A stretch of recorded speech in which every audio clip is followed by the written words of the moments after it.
السلام علیکم ورحمۃ اللہ وبرکاتہ۔ آپ کا استقبال ہے غوث شیخ ٹی وی یوٹیوب چینل میں۔ آپ حضرات کی خدمت میں ایک درخواست ہے کہ جو لوگ ابھی تک ہمارے اس چینل کو سبسکرائب نہیں کیے تو اسلامی معلومات، اصلاحی بیانات اور دینی مسائل کے جاننے کے لیے سب سے پہلے ہمارے اس چینل کو سبسکرائب کریں اور ثواب کی نیت سے دوسروں کو شیئر کریں اور ہماری ہمت افزائی کے لیے لائک اور کامنٹ ضرور کریں۔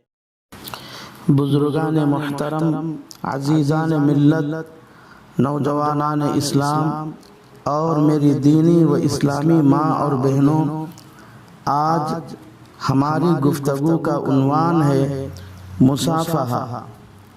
مصافحہ عربی لفظ ہے، صافحہ یصافح، مصافحۃ باب مفاعلت کا مصدر ہے، جس کے معنی ہی دو آدمیوں کا آپس میں ایک دوسرے سے ہاتھ ملانا۔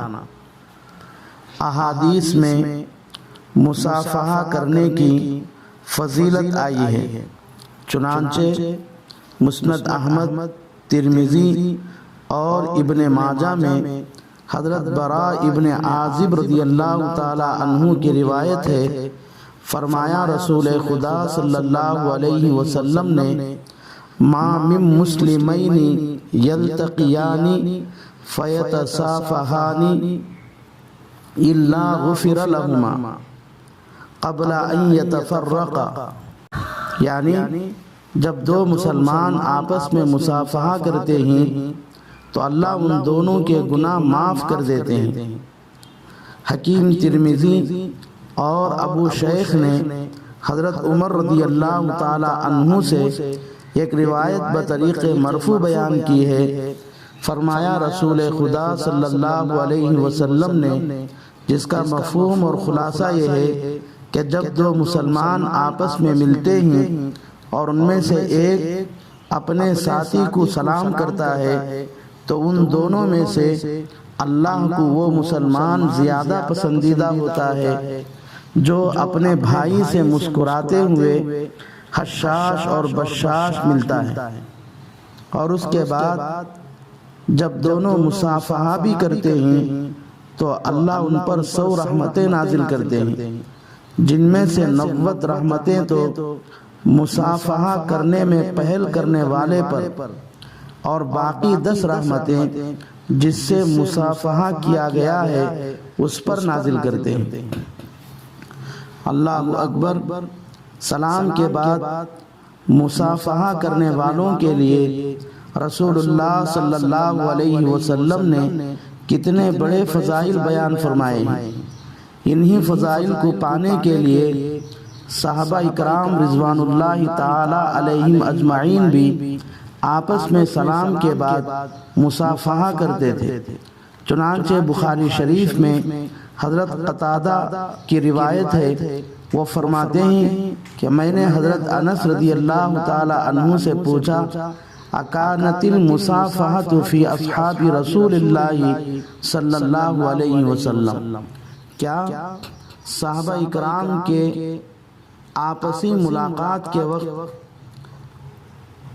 سلام کے بعد مصافحہ بھی کرتے تھے؟ انہوں نے کہا نعم، ہاں صحابہ آپسی ملاقات کے وقت سلام کے بعد مصافحہ بھی کرتے تھے۔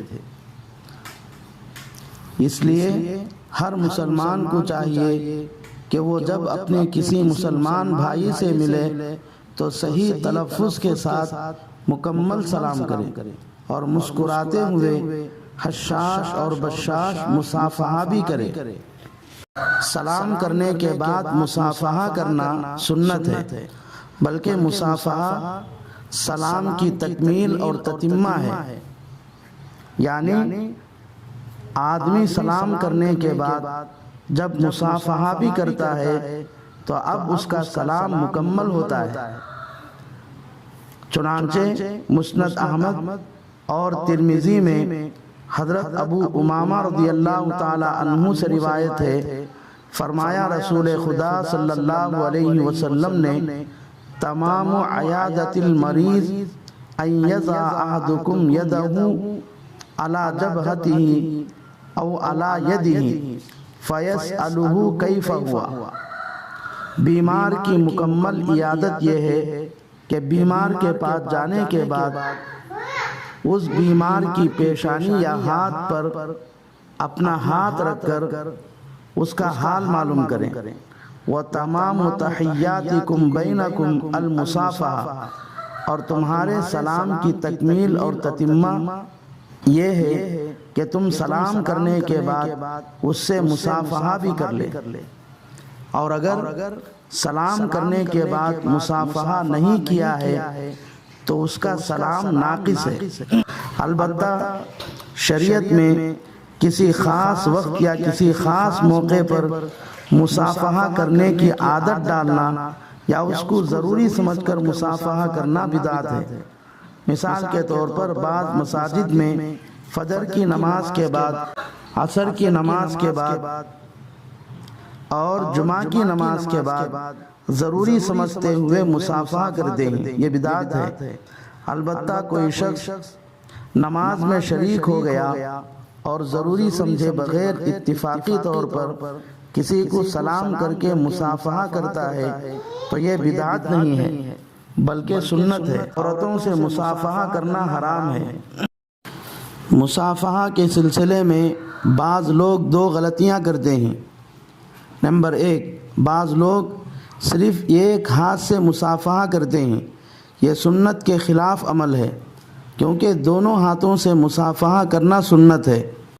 دونوں ہاتھ سے مصافحہ کرنا رسول اللہ صلی اللہ علیہ وسلم، صحابہ، تابعین اور تبع تابعین، علماء اور صلحاء کا طریقہ ہے، اور ایک ہاتھ سے مصافحہ کرنا انگریزوں کا طریقہ ہے۔